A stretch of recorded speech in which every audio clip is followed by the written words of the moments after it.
Make me warram, make me warram, hey Papa nothing, Papa nothing, make me warram, make me warram, hey Papa nothing, Papa nothing,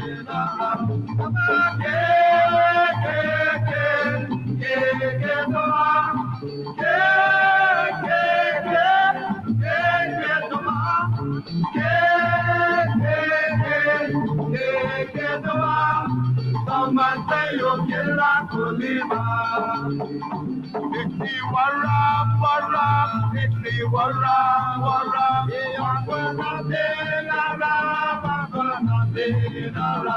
ikni waram, ikni waram, wakwana denara,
Now to begin the road. Broken land ripped like a piece of cloth, iron cartwheel rumbling in the night, hidden man consistent in the dark, sea of day clean washing on the shore, heart of orphan seeking orphanage.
Now to begin the road.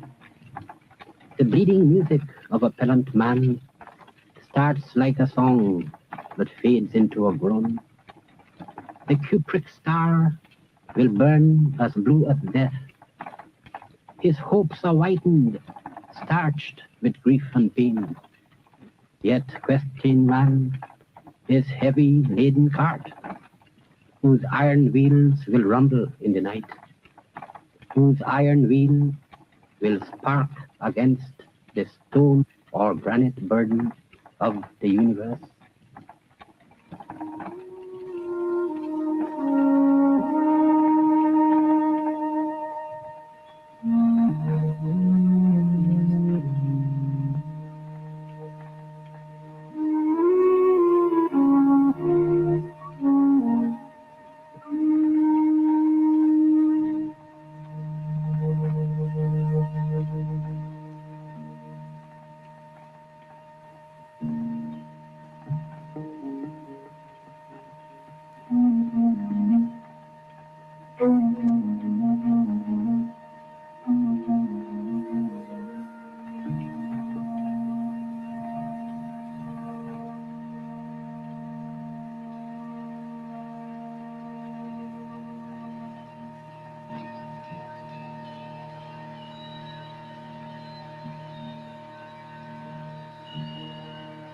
Now to begin the road. Hidden cartman fumbling for a star, brooding city like a mound of coal, till journey done, till prostrate, coughing hour, with sudden welcome take him to his dream, with sudden farewell send him to his grave.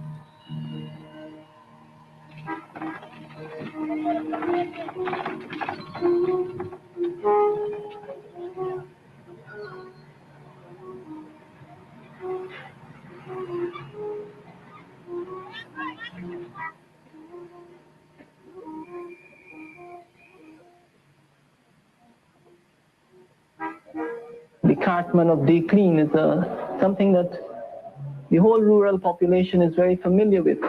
The hardships of the cartman, the pain he goes through, the expectations of the journey. And these poems always had a very striking importance for them. They would readily understand his words and his images and pictures. Because very often there are people on that dray taking greens and ground provisions to the market for sale. The point was that we saw the poet as an artist of a peculiar kind of sensitivity who could make reality clearer to the rest of us. And in fact, what I said there was not a question of theory or theorization. It was what Martin Carter was actually engaged in doing.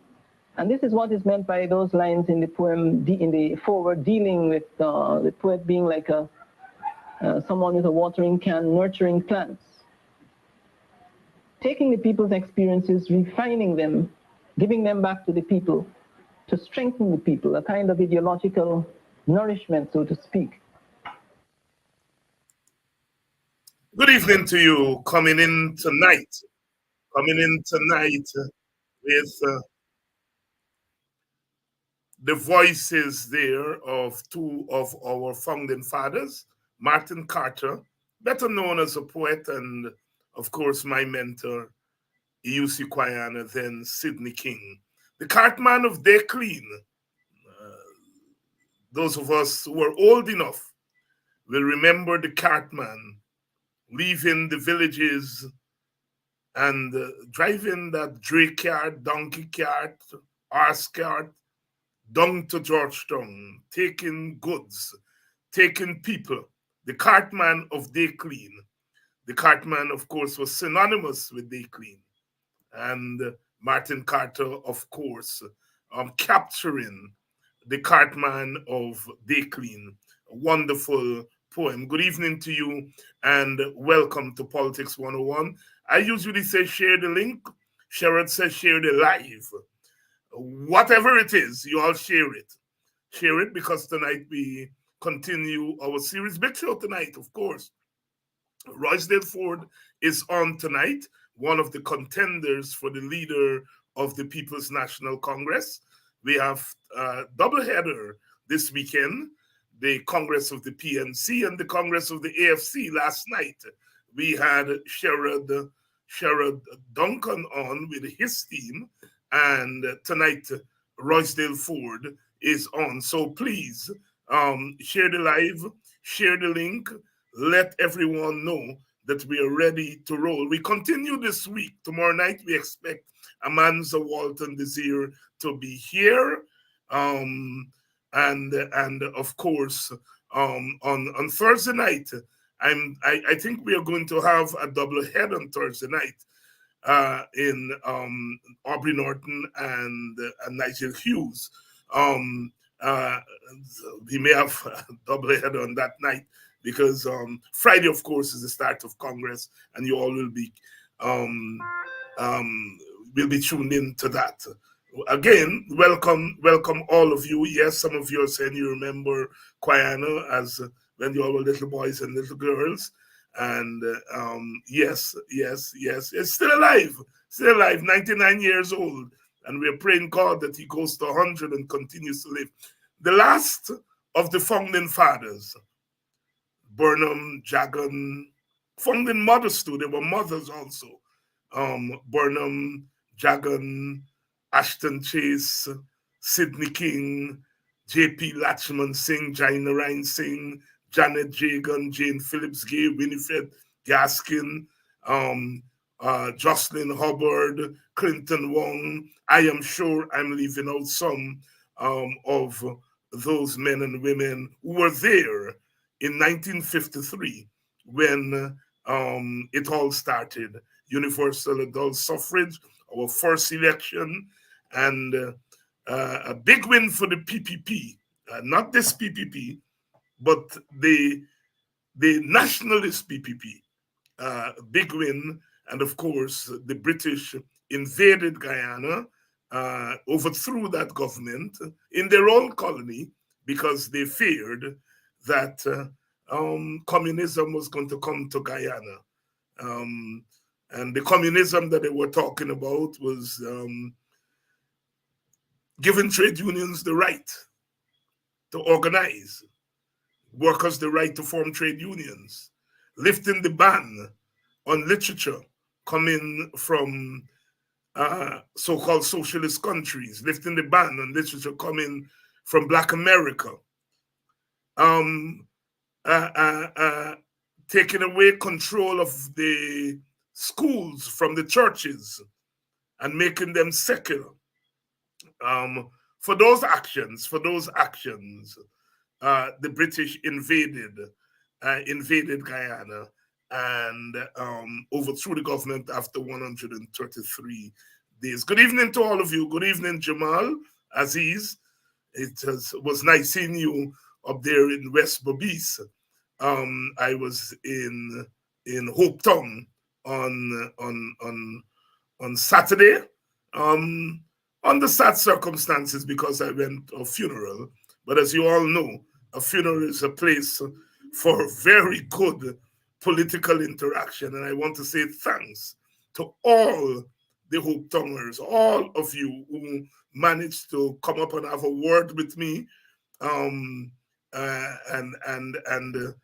those of you who whispered in my ears, those of you who spoke aloud, but restored and renewed my confidence that Guyanese people are not asleep. They are not asleep.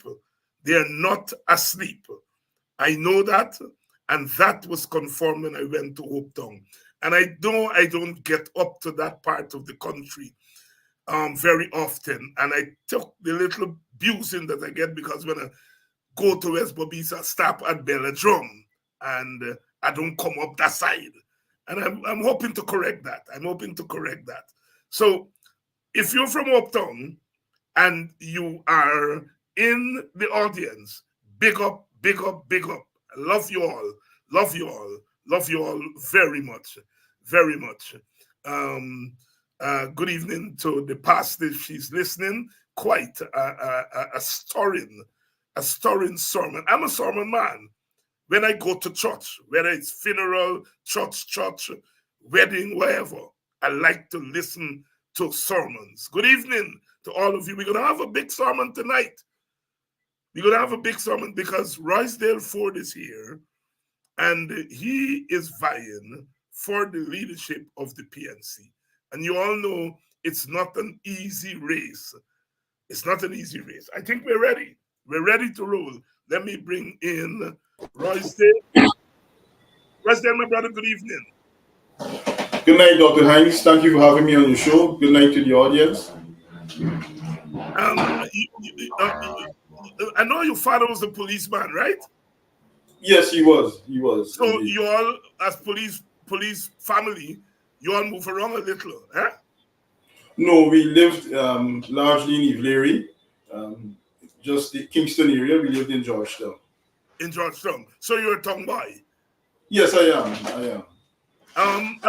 Have you spent time in West Berbice during your campaign? Yes, I've been to West Berbice. I've been to a number of villages there: Belladrum, Hope Town, number 28, the Lovely Lass area. So I've been along the Region 5 area. Wonderful. Roysdale, let's move right into the interview tonight.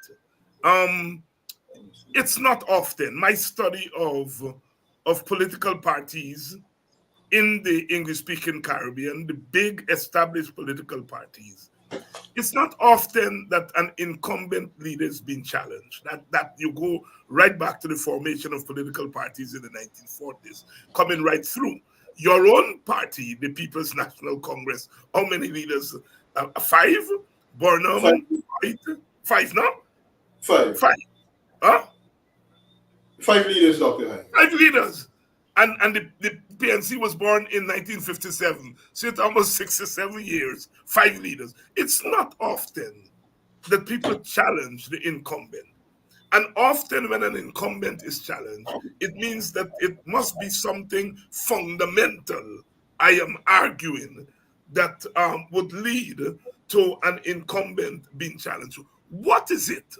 What is it that prompted you to make a bid for the leadership of the PNC and to challenge an incumbent who won a large chunk of the vote the last time around?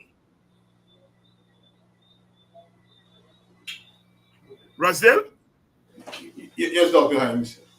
I thought we lost the audio there. You lost the audio?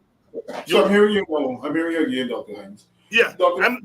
I'm saying, what is it that prompted you to make a bid for the leadership at this time? Because you are you're making a bid for the leadership of the party against a leader who won 70-odd, maybe 80-odd% of the vote the last time.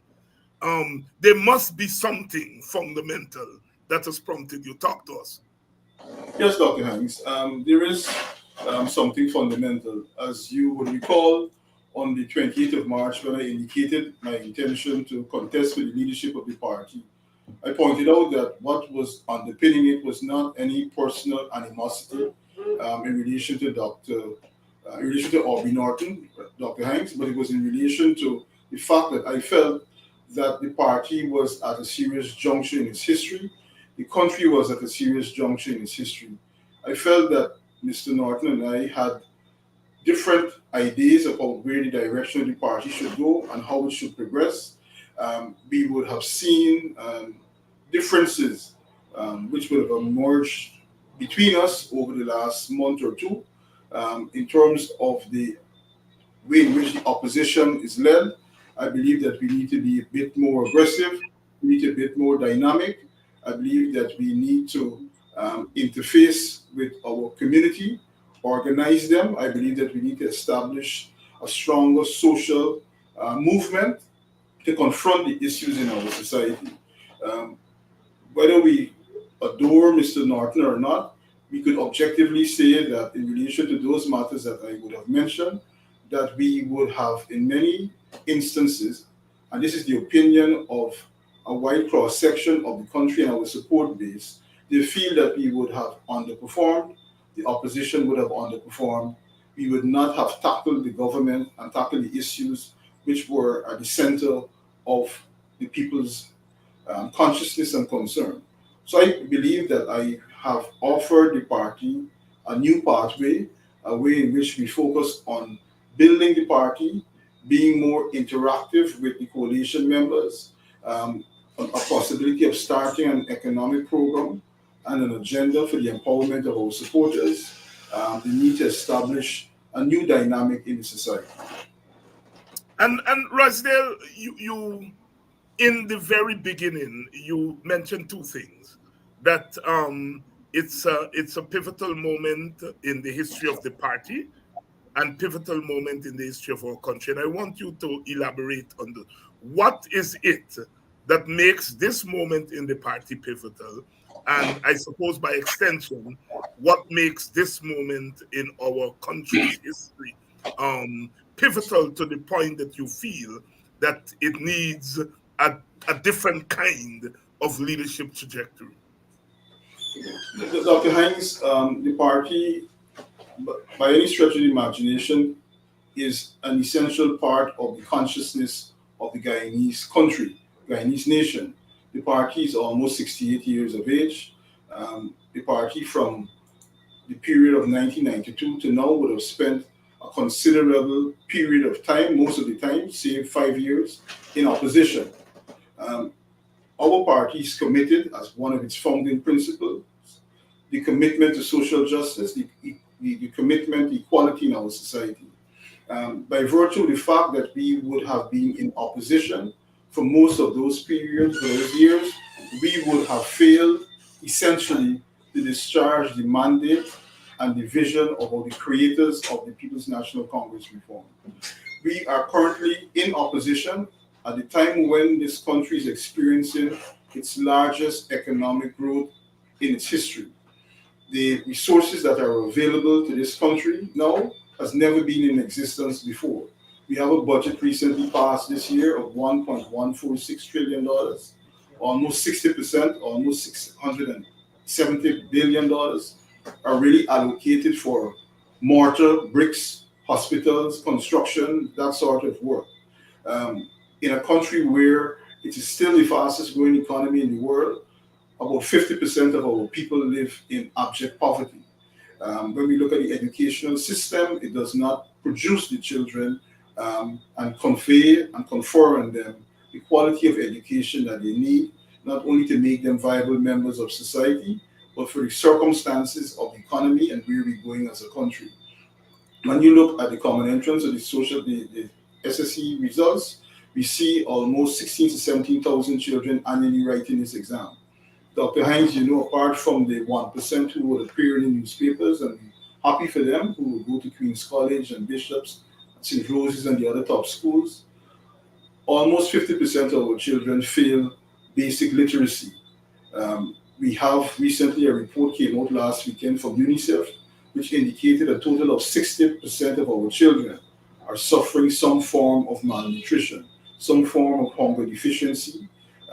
We have 40% who experience medium, as according to that assessment, medium malnutrition, and 20% experience chronic malnutrition. These are the circumstances that exist in society at a very social level, a very economic level. We have the issue of the failure to provide livable wages to the teachers and other public servants. We have the government's continued violation of the Constitution. So when we put this all together, it is a dangerous cocktail in terms of where we are as a country, in terms of the obligation and the duty of the party to respond and to provide the sort of leadership that is necessary. Across the length and breadth of the country, it is the opinion of even our staunchest supporters that we have not done what they expect us to do. They do not believe that we have articulated clearly a position that would have attracted the wide cross-section of the country. They don't believe that we would have been aggressive enough in relation to the issues. Recently, we would have seen the virtual withdrawal of the Guyana Teachers Union strike. I believe that a significant reason why that strike would have terminated or come to a premature end would largely have been the failure to provide the sort of political leadership and support in relation to that strike.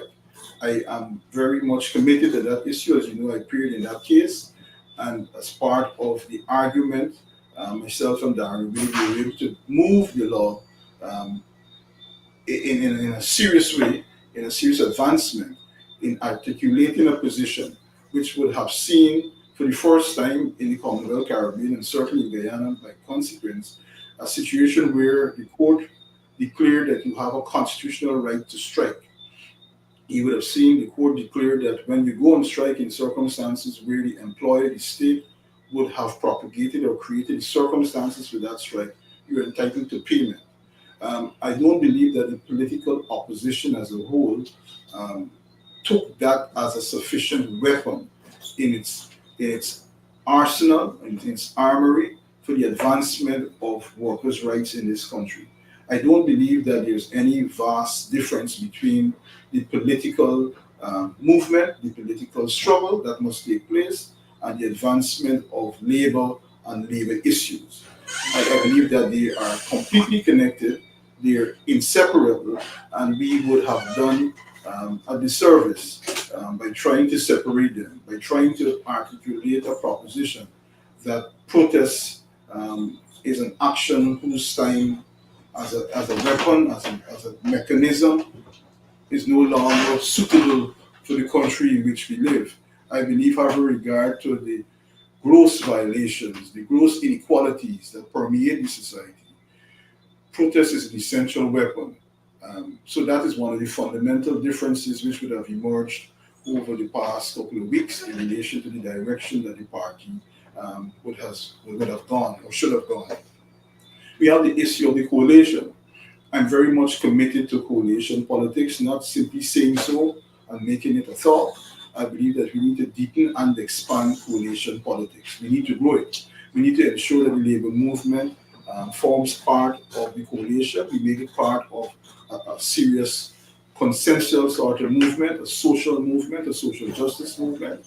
And these are critical building blocks for an effective opposition.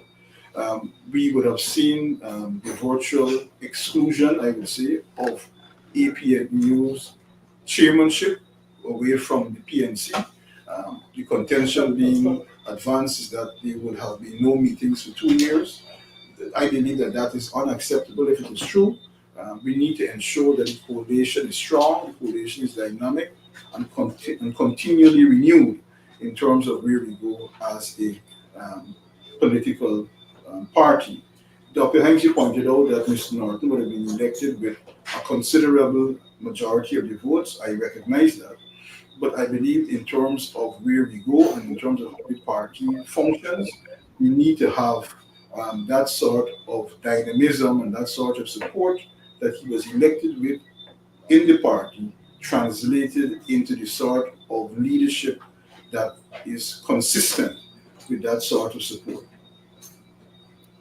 Roysdale, you've listed a litany of issues there, and I'm going to probe you further on some of those issues as we go through the hour. But I want to ask you two overarching questions. The first one is this. When the PNC was formed in the 1950s, it was a party that was formed to, in a sense, oversee the transition of the country from a colony to an independent state. We saw a big realignment at the end of the 1980s with the end of the Cold War and the world, in a sense, undergoing tremendous change. And we saw under Hoyt's leadership, the party, in a sense, recasting itself to meet the new challenges of the post-Cold War era. And I'm arguing that, and I think you have said so in your opening comments, that as we move into the era of the petro-state, we are seeing another big realignment in our politics.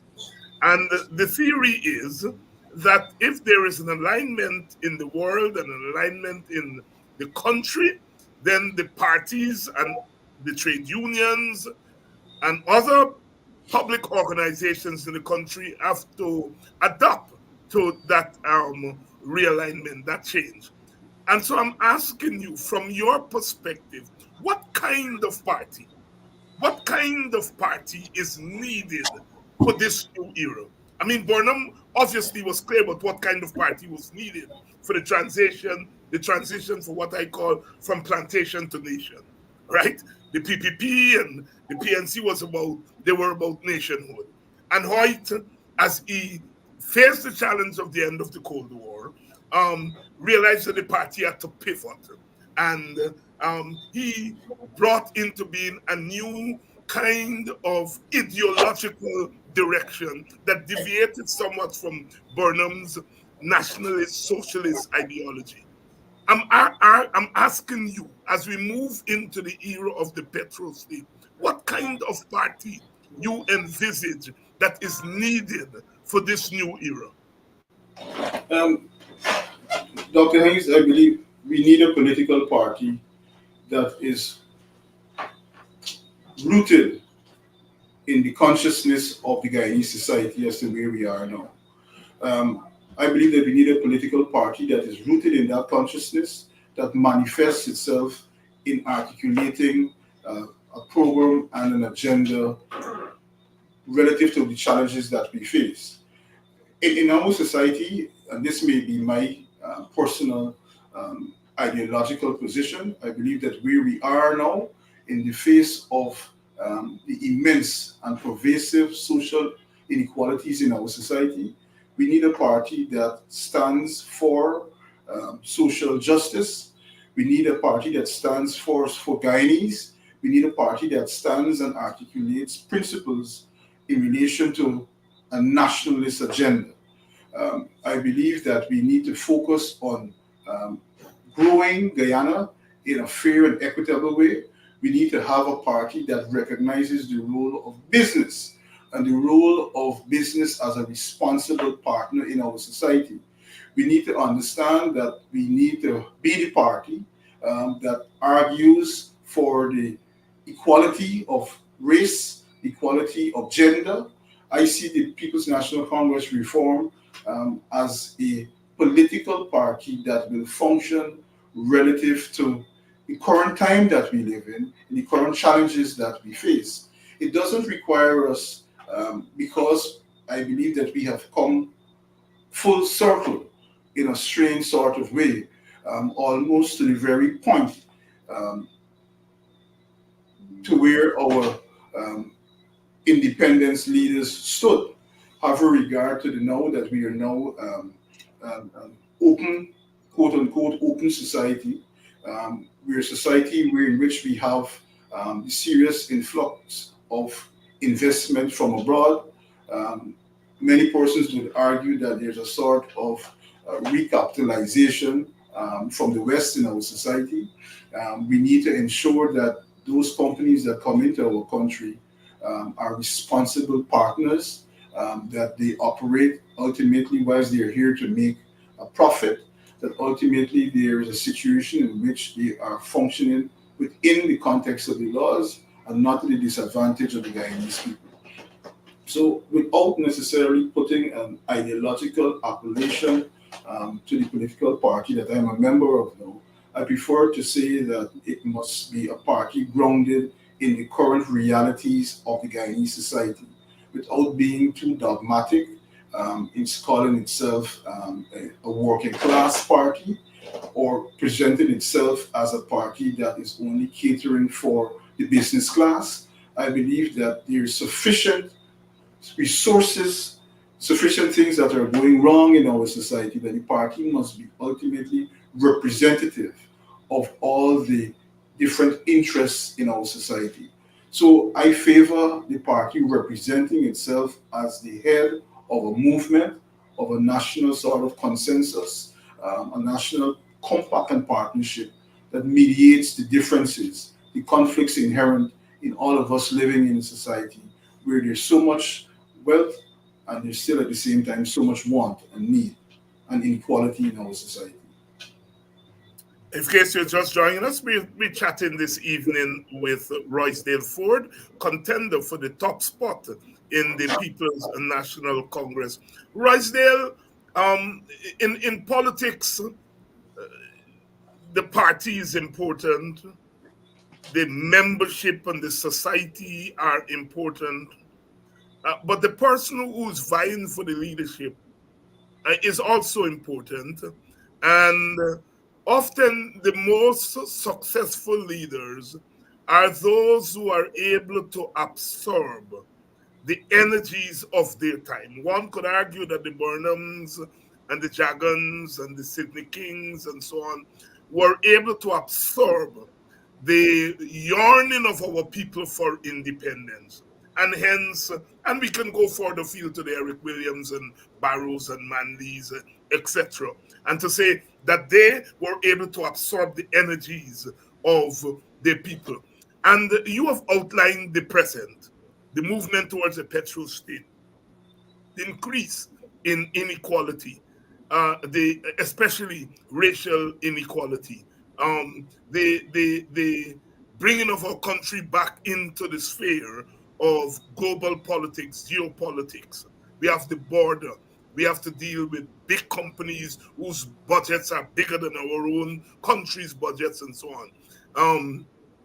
And we have our society at large where our people are uneasy.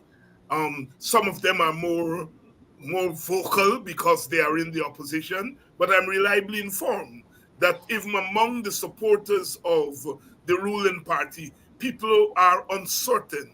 People are on the edge. People are watching the country transform, but not seeing themselves in that transformation. And so, therefore, if we follow the rule of thumb, the leader or leaders have to be able to absorb that energy and turn it into leadership. What is it about your social and political upbringing that you think equips you to absorb the energies and the challenges and the complexities of the present? Well, Dr. Hanks, it is a broad combination of a number of things. Despite um, what people believe, and people see you now, in my opinion, as what my father would say, after your parents them sweat and suffer, and they see you now as a lawyer, they see you now as presumptively um, a middle class person. They fail to recognize your formative years, your years of sacrifice, your years of um, commitment and work. I tell people off the bat, just like you, Dr. Hines, I come from a very ordinary Guyanese family that would have experienced want and the struggles of life. Um, I understand the importance of staying the course. I understand the importance of sacrificing, giving up of yourself. I understand the importance of working hard, the importance and the value of education, and the important role that education plays in the empowerment of somebody and the release that it offers you from the circumstances that group um, with people. I grew up in a family in which I was always told by my father, and particularly my mother, that Roysdale, you have to go to school, you have to educate yourself, you have to be the one to break the confines of poverty and limits that exist around you. And I was always encouraged to do so.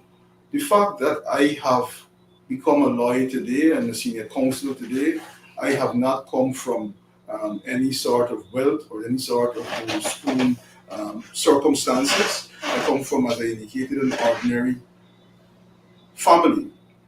And therefore, I bring to bear a consciousness, a commitment to seeing people free themselves from the grip of poverty, from the circumstances that encapsulate them in this society. I believe that it's not appropriate simply to say that you are now a qualified lawyer, senior counsel, and so on, that you no longer have an obligation to the people of the country, to your community. I am committed to leading and offering my skills and commitment.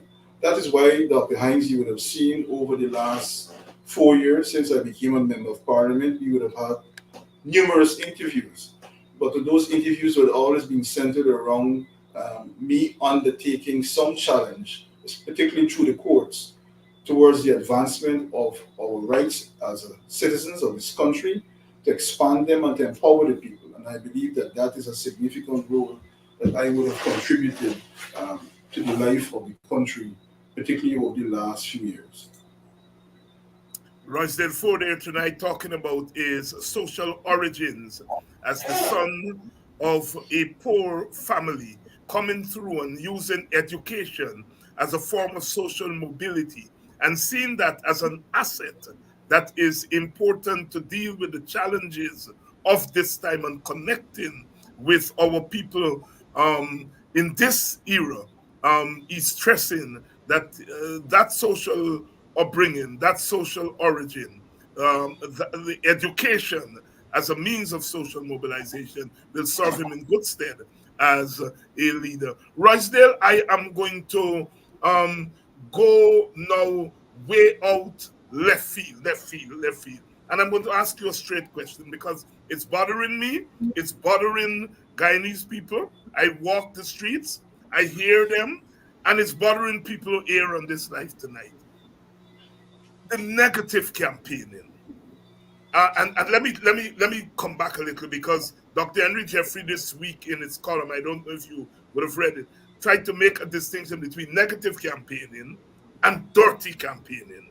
And his argument was that negative campaigning is not that bad. It's not bad, but it's dirty campaigning.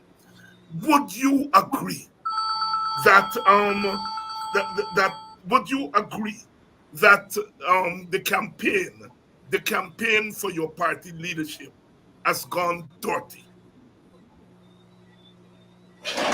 Dr. Hines, dirty is a mild description of it.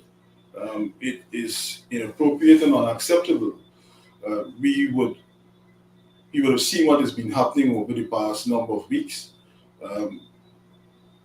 On each and every occasion where I had to interface with the public, where I had to deal with any party issue in relation to any comrade, I cannot be said to have even on any instance participated in that sort of dirty campaigning. But on the contrary, I have been the subject of dirty campaigning. I've been the subject of numerous assaults, patent lies, complete misinformation, continuously emanating largely from the supporters of Mr. Norton. We could see. Roysdale, let me cut you there, because I have been following, and I have seen dirty campaigning from some of your surrogates, some of Norton's surrogates, some of Amanza's surrogates. So I don't think it's fair, because I want you to address this as a leader without pointing fingers, because I think this thing, this dirty campaign is setting a bad precedence for political parties, because it's giving democracy a bad name. Clearly, the PNC is engaged in a democratic process, but it seems that one of the outcomes of this democratic process is this dirty campaign that comes from all three of the campaigns. So anyhow, I just wanted to interject there. But I didn't get to finish those up. All right, sorry. I didn't get to finish. So I'm saying that I received and I observed, in relation to me, significant dirty campaigning from supporters of Mr. Norton. That is a fact, and you would have confirmed that. I was going on to say that similarly, there will be persons who support me, and would have probably supported Ms. Manza Walton Desir, who can also be accused of engaging in the same activity. The difference, Dr. Hines, between myself and Mr. Norton in relation to this activity is that there is no instance where I can be said to have made any swipe, any statement that is disrespectful or unbecoming in relation to any of the candidates. Dr. Hines, on the 28th of March, after announcing that I have an interest in contesting for the leadership of the party, and after speaking in the most respectful manner in relation to Mr. Norton, within 10 to 15 minutes of that press conference or that event, Mr. Norton launched a barrage of an attack on me, making all sorts of odious inferences in relation to myself. We don't want to point out where things go off track. And for me, being very objective tonight, it went off track by the time I finished making a statement. Mr. Norton went on a press conference, and since then, we have gone down a terrible path. It's one thing to have surrogates out there who you have no control over, and I understand Mr. Norton's plight. I understand Ms. Amanza Walton Desir's plight, and I've had to endure it. In many instances, I would have called persons and tell them that, this is unacceptable. Don't do this or don't do that. Even in relation to people that I don't even know, but people who happen to say, well, is supporting Forde, so they take a liberty to run out there and run amok. But what we would have seen in particular instances, and then find it very disturbing, and this in itself would have set the dangerous tone for the campaign, where known members of the party, senior persons in the party, would have taken public positions which would constitute dirty campaigning and offensive campaigning. We had the instance where Prince Holder, the party regional chairman and the father of the current chairman of the party, posted that we must not enter Region 2. He's going to come to protest us. He called he called Annette Ferguson and Natasha Singh Lewis despicable names and posted it all over social media. And this is a known party functionary. So these are some of the things that would have contributed to the circumstances. I believe that it has been a very unacceptable campaign, to put it that way, and it has not added value to the cause of internal democracy in the party. Have you spoken directly to Mr. Norton and Ms. Desir about these developments? Have you spoken privately to them? I'm not interested in what you all talk about if you spoke, but I just wanted to know if you felt that, as someone mindfully did, that it was part of your responsibility to really talk to the other principals. We have had no formal sit-down conversation in relation to these issues, but I am aware and I have been a part of an email trail which we would have communicated, seeking to have a way forward in relation to the campaign. So there'd be that role, and I would have participated in that. But there'd be no direct face-to-face conversation on these issues between myself and Mr. Norton. Amanza and I would have spoken from time to time in relation to how the campaign was evolving in terms of what you consider and what I would agree tonight to be dirty campaigning. Do you think it's too late for the three of you to get together, either all three of you, or you and Norton, or you and Amanza separately? Do you think it's too late for some kind of intervention on the part of the three of you? No, I don't believe that any intervention which is meant to be conducive to the development of the party or in the party's interest would ever be too late. We are approaching this Congress. We are confident that next year at maximum will be an elections year. We need to ensure that the party emerges from this Congress in not only as a dynamic institution, but as a united institution. I have my personal reservations as to whether and to what degree we can emerge actually united, having regard to the circumstances of the campaign, having regard to what would have taken place in terms of the internal democratic process, so to speak. So we will have to speak if it is necessary. I think it is appropriate to have those sort of conversations. Very well.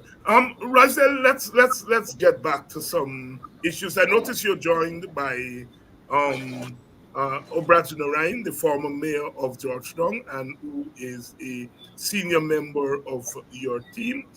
Good evening to you, Pandit. Hi, Dr. Hines. A pleasant good evening to you and your viewers. I saw you 2 weeks ago on the picket line, and I told you I need some prayers. All of us need the prayers. Pandit, tell me, you are a straight up guy, and you, I consider persons like yourself to be very important to this process in the PNC, because let me be frank, I can be frank on these matters. You are an Indian Guyanese in an African Guyanese party. That comes with its challenges. And you are not an Indian Guyanese who's quiet. You're speaking out. It is clear that you love your party, and you're not afraid to speak out. You're supporting Roysdale Forde. The last time around, you support Aubrey Norton. This time around, you're supporting Roysdale Forde. Talk to us. Why the switch? There, Um, there, there switch at all? there are many reasons. There are many reasons that behind, and I respect Mr. Norton as my leader still.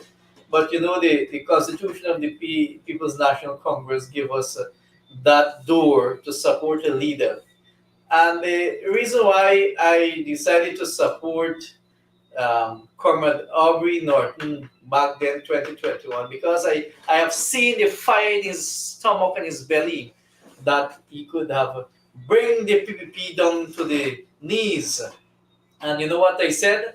I would show every inch and support, give support to Mr. Aubrey Norton. After taking up that office, I haven't seen that fire anymore. I've listened to Mr. Norton many times on your show as well, where he spoke about street protests and so on. I disagree with those things because in this country, the PPP government only understand one thing: it is protests. Because they don't listen, you can issue what statement you want, you can write what letter you wish to write to the government, and you can call the government out, and they would not even pay attention to you. I have seen this for the past um, years with this administration. We cannot sit down and policy over personality. I always believe that, whether it is in a political party or in national government, policy over personality. I have nothing against Mr. Norton. I believe he has a wide knowledge in politics, but at times we must able to hold our leaders accountable on their words, their promises that they made to us. I throw my support behind Ford because of these 12 things that And if identify. the operator can hold on, if the operator can take down the comments, because I don't want comments tonight on the screen. Yes, go ahead, If Pandy. this 12 points that is here behind this card, these are the reason why I supported Ford, because I believe in government, out of government, our party supporters must able to sustain their family. We must able as leaders, whether in government or out of government, be with them, walk with them, and ensure that they survive this fight. Rebuilding, empower the youths. I believe youths got a very important role to play, Dr. Hines. The elders got an important role to play, and the elders can able to mold people like myself and other youths out there to be better politicians in the future. I have nothing against Mr. Norton. I have nothing against my party. My party, it is in my cells in my body. I will defend my party at any time, at all costs. And like I said, policy over personality. So those are the reasons why I supported Mr. Ford at this Durham. And whether Mr. Norton win the Congress or not, my aim now, after Sunday, is to 2025 election. We have to um, work together to go to an election to defeat the PPP at all costs. I believe that call for togetherness, and like you make mention earlier, that if as a leader we expect some kind of call or some kind of communication, whether who win the Congress, that look, the Congress is finished, the Congress is over, the campaign is over, and we need to get ourselves together now to defeat the PPP government at all costs. Before I bring back Roysdale Pandit, you're a spiritual man. You are a man of the cloth, and Roysdale and I have been talking about the dirty campaigning, and I asked him whether he had been in a meeting with the other two principals. Have you tried? I know you're supporting Roysdale, but have you tried as a spiritual leader to try to bring these three leaders together, to cool down the temperature a little bit and get the campaign back on some kind of non-dirty path? Dr. Hines, I can say this much. I played a role in my Hindu religion, my temples, that I am the head priest of the Mahasabha. But I want to say this much to you. I look upon the leader. If you know that we are going out the line, whether Roysdale, Amanza, or his supporters, or himself, is a leader. Mr. Roysdale Forde, Amanza, let us have a meeting. And let us meet and discuss this thing and come out publicly and condemn these nonsense. That kind of leadership I'm looking for, Dr. Hines. It's like you. You got something on your chest, you call us out. Whether we agree or disagree, right? And you pick up your phone and call. If we issue a statement, you will pick up your phone. Pandit, I didn't mean it this way. We can able to rectify it, Pandit. I respect you, Dr. Hines, for that. Because you know what? You are a leader. Don't hide behind doors. And I said this to Roysdale. I said this to Amanza. I said this to before I demitted the office, I met with Cormac Orby Norton, my leader. And no one ever communicate these things. You see that support of Roysdale, support of Amanza, support of Mr. Norton continue to bash each other. Fake profile have been formed to bash your own party members. Those fake profiles should have formed since 2020 when we imposed the government installed PPP. There was no fake profile for bashing the government. But you find fake profile to bash your own party comrades and talk ill things about them. Bash the PPP, bash all the nonsense they're doing in all the ministries in this country. I don't believe in nasty campaign. I don't believe in any tarnishing people's reputation. I believe that we campaign clean on policy over personality, and we must be able to move forward with this party, the People's National Congress Reform, Dr. Hines. As the old men and women in my village and the other villages will say, so to speak. So to speak. Thank you very much. Roysdale, let me bring you back in here because I want to expand somewhat on this issue of coalition politics, because the last time the PNC tasted office, it was as a result of a coalition. It was the brainchild of Robert Corbyn, who after the 2006 election decided, look, the way to go is coalition politics. He called the WPA, which was the nemesis of the PNC, bitter enemies, and the two parties sat down and they came up with the APNU. The AFC then said the road and the ground was set. After saying that they wouldn't join with the PNC or the PPP, the fact that the PNC had gotten into a coalition with the WPA made it easier for the AFC to come on board. And the rest is history. We were given power between 2015 and 2020. The jury's still out on how that power was snatched away in 2020. As we go forward, what is your position on,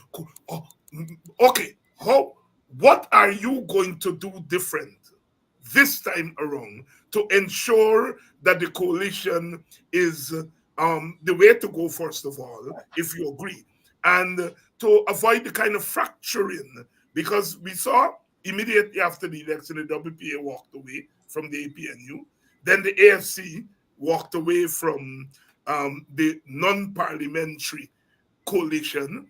Recently, we saw some of the individuals in the APNU, in a sense, expelling the PNC. And not I say individuals are not parties, because I am contending there were only two real parties in the APNU, and you don't have to agree with me. And what is left there are individuals. And the APNU charter made allowances for individuals to join. So nothing's wrong with that. But they basically expelled the PNC. The thing is fractured. If you agree that coalition politics is the way to go, as leader of the PNC, what are you going to do differently? Well, Dr. Hinds, the first thing that I will do is to ensure that the extant members of the coalition have a meeting, um, agree on the fact that the People's National Congress Reform um, is the strongest party in the coalition, and whilst leveraging its strength and its influence in the coalition, seek to mediate the situation so as not to smother and suppress um, the parties in the coalition. Uh, I believe that as a member of that party, the People's National Congress Reform, it is the most dynamic opposition party currently in the country. I will ensure that we develop an agenda for action grounded in work that the coalition partners will have to do across the length and breadth of the country. I would engage in an activity which would ensure that the coalition partners fetch some of the burden of being part of the coalition. We will have to ensure that we strengthen the coalition and broaden the coalition to include other segments and elements of the society. So I am committed to coalition politics. I don't think that we have done um, significant work on the coalition as a mechanism to ensure that we return to power. I would have paid attention to your comments over the past years, particularly from 2020 onwards, where you had expressed your dissatisfaction with the state of the coalition in terms of the work that it has been doing and the involvement and the connections which are necessary for a vibrant coalition. Roysdale Forde here. Roysdale, Pandit raised the question of public protest as a form of struggle. And that has been in the news ever since the leader of the PNC, the current leader, Mr. Norton, was on this program and expressed some reservations about public protests as we know them. I want to be fair to him that he did not rule out protests, but public protests, marches as we know them, he expressed some reservations about them. Um, I want to be I want you to address that question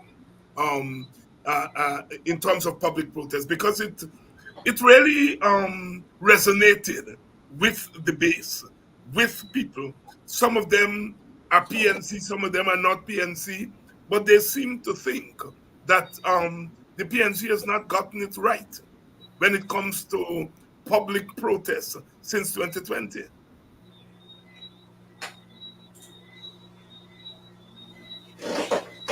Dr. Hanks, I believe that protests, public protest, is an important part of the armory of an oppressed people, is an important part of the armory of um, the political party and political parties, particularly the People's National Congress Reform, as an opposition party in setting and advancing its agenda. We would have seen numerous abuses over the last 4 years, which would not have been met with any significant form of public protest by the opposition parties, by the coalition parties. I think that that is a grave um, effect in terms of our political matrix and plans that we would have engaged in over the past few years. The concerns expressed that people will come into the protests and disturb it and try to throw it off track. Those are real concerns. They are real considerations, but I don't think that they are so severe and so important and weighty considerations as to rule out completely the employment of public protests as a device. Dr. Hines, why is it only that public protests is an issue in relation to the opposition? We would have seen from the period 2015 to 2020 very targeted and very effective at times based on the PPP's agenda, measurement of their agenda, protests over those periods, over those years. We did not hear the leadership of the PPP saying that protest is a bad thing. They employed it. They employed it to advance their agenda, both in relation to political matters and in relation to industrial issues for which affected their support base. Speaking particularly about the GAHU Union. We had a glorious opportunity in relation to supporting the Guyana Teachers Union and the teachers who were suffering, who were being deprived consistently of a livable wage, to be given the sort of political coverage and support which would be necessary to advance their interests. I have no confidence, Dr. Hines, that this conciliation process will yield anything of substance for our teachers. I believe that they will be left out there to scrum around to survive. We have provided them with no guidance politically, and I think when we come to deal with a labor issue, we can't say that politics don't exist. As I indicated earlier, the fact that we have political parties in Guyana, each and every political party, basically the senior or older parties, came out of the labor movement. So there is a connection that cannot be separated. When workers go on the street to ask for a livable wage, that is not a purely industrial issue. That is a political issue. The government's response has been not a response to an industrial question.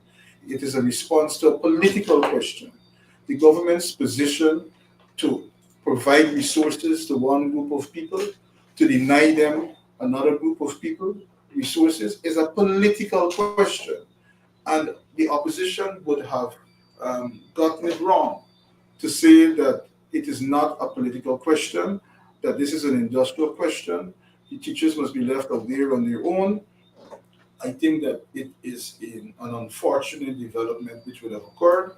Our teachers are back in the classroom without a cent to their names and their pockets. They are exactly in the same situation of deprivation, and this is a political issue which the opposition should have supported, I believe, in a stronger and more robust way. Roysdale, I really have to press you on that question, not simply because I have sympathy with that position, because I share that view. I do share that view that for the union, the strike is industrial. But for the rest of us, that strike was clearly political. If you were leader of the PNC, what would you have done to help the teachers' union in this struggle? Practical. And I'm asking that question because you could become the leader after Friday. And I don't think this teachers' issue is done. I think the teachers are going to be back on strike. Dr. Hines, yes, I see the teachers after.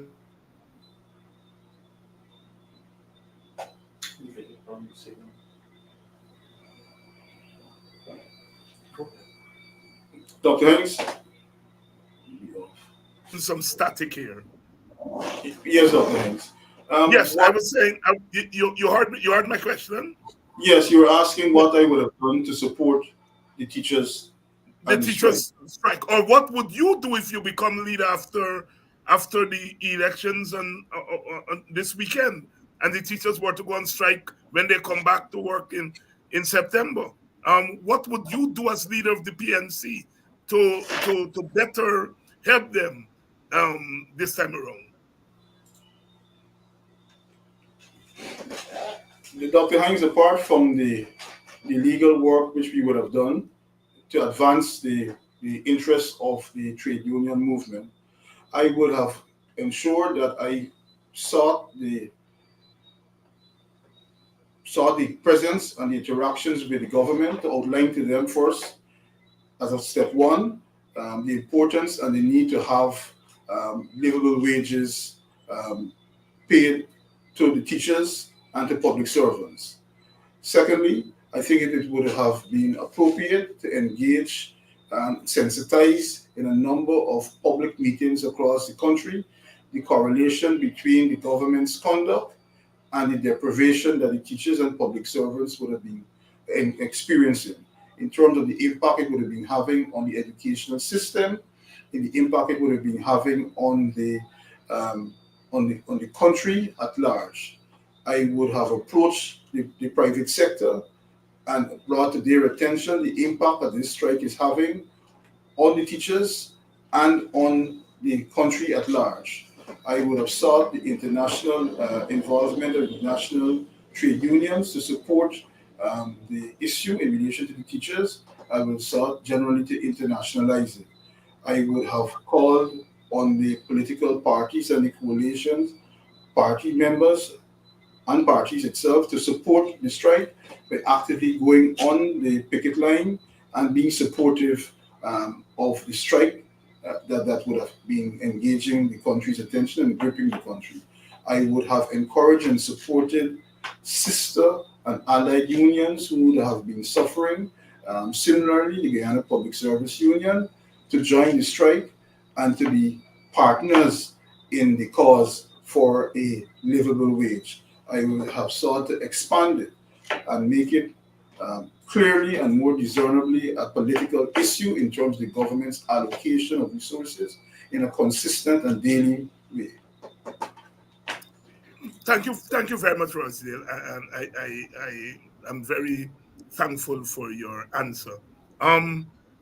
Roysdale, before, during the last campaign for leaders of the PNC, you were reported to have said that should Norton become leader, it would have a negative impact on other ethnic groups in the PNC.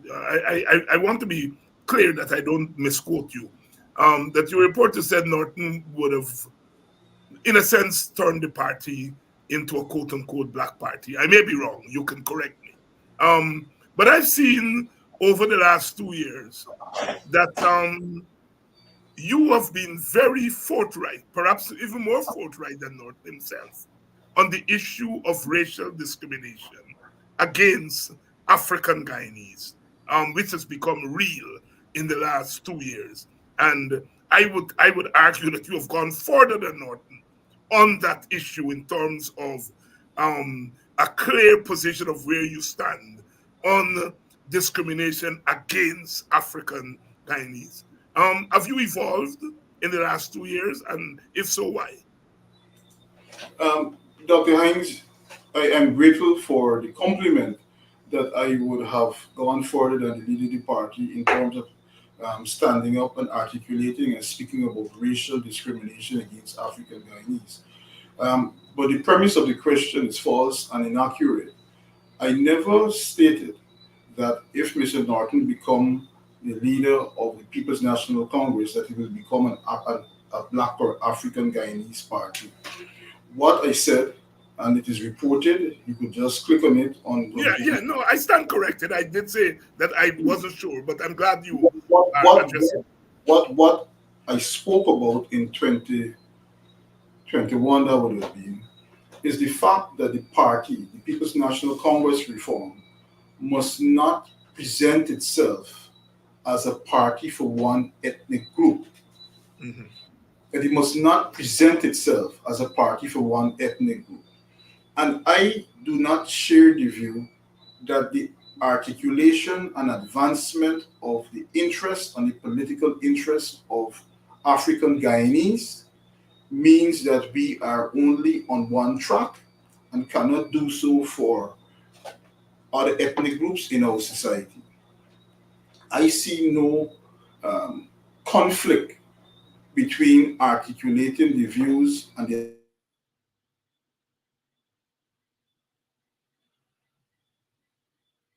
We seem to have some bandwidth problem there with Mr. Forde. I hope that is corrected in a couple of seconds. I'm In of, I'm of the view that it need not be um, one and not the other. In terms of where we are, I have come to the conclusion over the past 2 years that this government is indeed um, a racist government. I've seen their um, operation and the way they go about it in a number of different ways, for which I've confronted it in terms of public statements by me, columns and articles that I would have written. You would have been present when I made, I believe, a very important presentation uh, in Buxton on the Constitution and the role that the Constitution plays in hindering or empowering African Guyanese rights and rights of people, if you remember that. Yes, yes, I remember. Yes. So that is my view in relation to those issues. I don't believe that we need to um, advance a position of one ethnic group to the exclusion of the other. And while I was cautioning not to Mr. Norton, but to the party as a whole, having come out of a very um, difficult electoral period, that we need to capture and recognize at all times that we must function as the party that will be representative of all the ethnic groups, a party that will be able to be in coalition with different interests, who will be having, for example, preferences to attract particular support bases that will cover the ethnic divide of the country.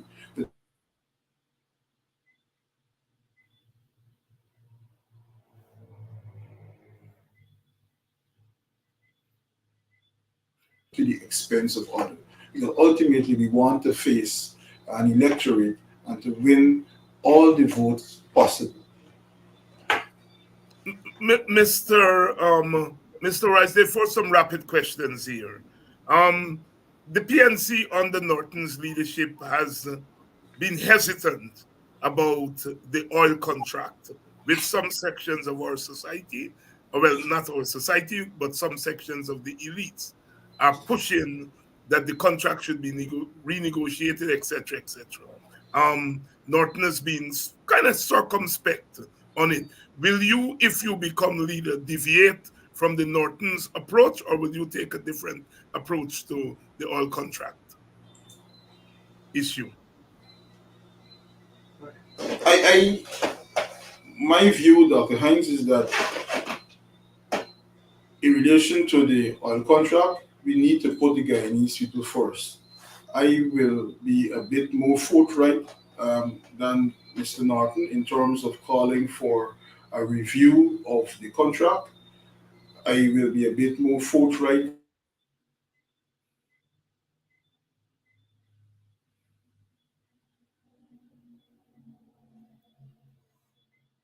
what may be the factors involving um, an approach like that adopted by Mr. Norton. But we have to look at what is happening in the country. Where is the key sentiments of frustration in the society? Where our people are being excluded by virtue of resources that is coming into the country, and we must be able to hold the PPP as the current government and the international investors accountable to ultimately to what is in the best interest of the Guyanese people. Mr. Norton faced the dilemma of, at the last local government election, of staying away from an election with a suspect electoral machinery, or participating in the elections with that machinery so as not to allow the PPP to capture all of the municipalities. Nothing has changed so far as the electoral machinery is concerned. There's still no agreement on biometrics, on a clean voters list, for example, and elections are coming. How are you going to deal if you become leader and you'll be faced with the same dilemma? How are you going to deal with it? Well, I hope um, on election you certainly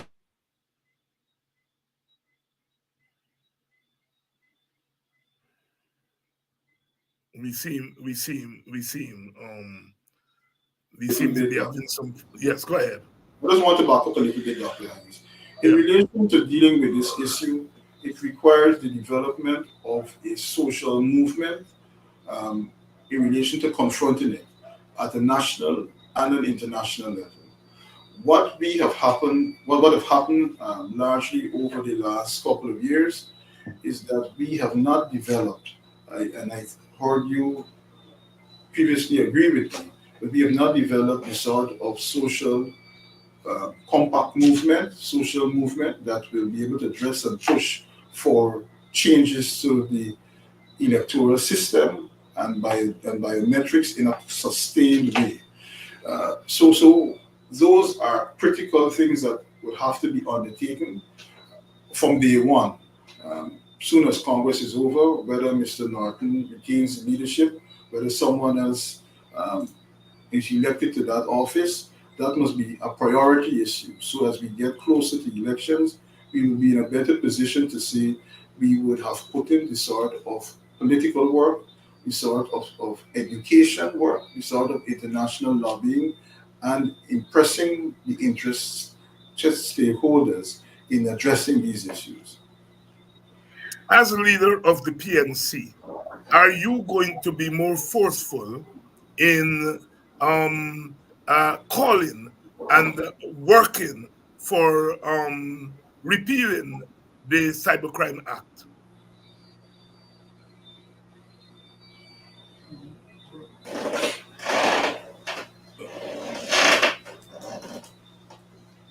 Dr. Hines, I believe that the Cybercrime Act is a completely unconstitutional piece of legislation.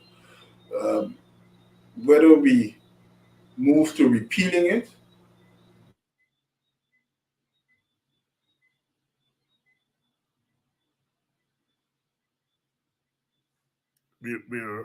We're getting some static from this. into proceedings in the court to challenge it on the basis of its unconstitutionality. So I'm in agreement with you that that piece of legislation must go and go completely.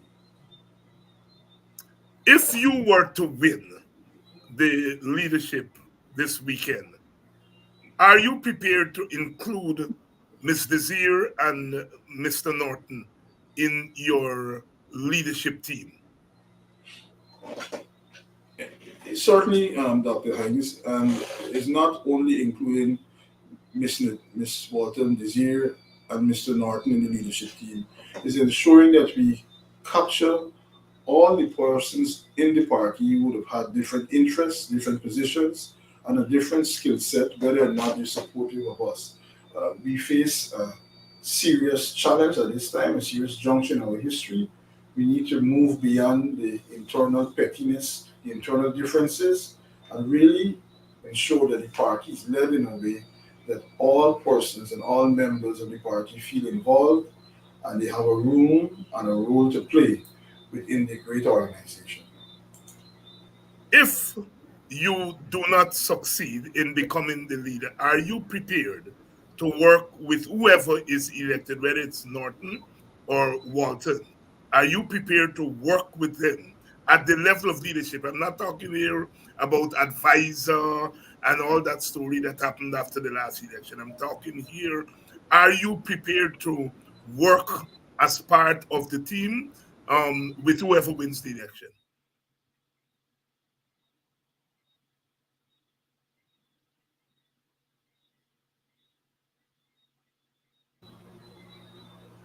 Yes, I am, Doctor. You, Roysdale, are you? Yes, Doctor. Yes, Dr. Hanks, I've answered you. I said yes, I'm prepared to do so. I'm committed. You are prepared. Any conditions? No, no conditions whatsoever. No conditions whatsoever. Pandit is still there. Let me bring Pandit in for his closing thoughts, and then I'll get your closing thoughts because we're running out of time. Pandit, I'm sorry that I didn't afford you more time tonight, but I will have you back. I will have you back to have a more extensive conversation with you. But as we go out tonight, what are your closing thoughts? Dr. Hines, I am grateful for the few minutes. I would just want to let the public know that the PNC Constitution stands strong, and I am ready to work with my party at any level. And I want to say to our supporters, our members, the bashing of Ms. Nazir and Royce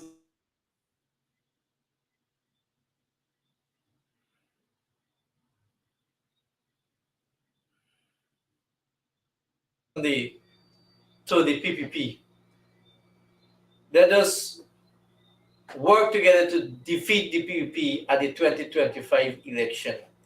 I will work and I prepare myself to do my best at any level for my country and party and my people of this nation. Roysdale, your closing thoughts? Dr. Hanks, as I started, I would like to end on that note. To remind the members of the People's National Congress Reform and the citizens of this country that we face a very important moment in the history of the party and in the nation's life. We must confront the challenges that we face both internally as a party so that we become a better united party, be able to confront the challenges that face the people of this country.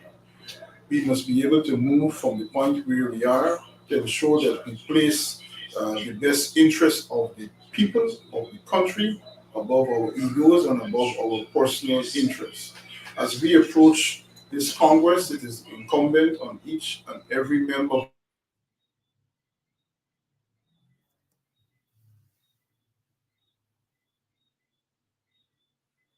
in different aspects right now, and whom the membership of the party would have nominated to be elected to different offices. I ask that you engage in a contemplative and reflective process to determine who you would like to lead you.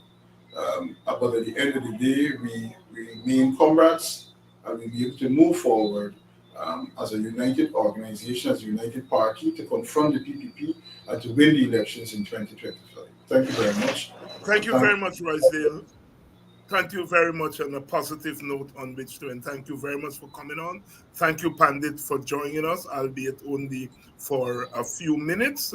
But I wish you guys luck at the Congress and at the election. And here's hoping that when the dust is settled, that we can get down to the work that both you and Pandit have referred to, and that is to move to rid our country of the present government and pave the way for something that is better than what we have at the moment. Thank you all very much. And thanks to you all in the audience for staying with us. I know you have, there are supporters from all three candidates on here, and then there are independents, those who are not supporters. And that's what the democratic process is about. We have a chance to hear from the candidates tomorrow night. Amanza Walton Desir is invited, and hopefully she turns up, and we can have as good a conversation as we had tonight with Mr. Forde, and then of course on Thursday night the Aubrey Norton is going to be here, and I'm trying to see if I can do a kind of double header to get Nigel Hughes on. Tomorrow night we're going to start at 6:30, so we'll start half an hour early. We start half an hour early tomorrow night. So I'll see you all tomorrow evening at 6:30. 6:30. Good luck.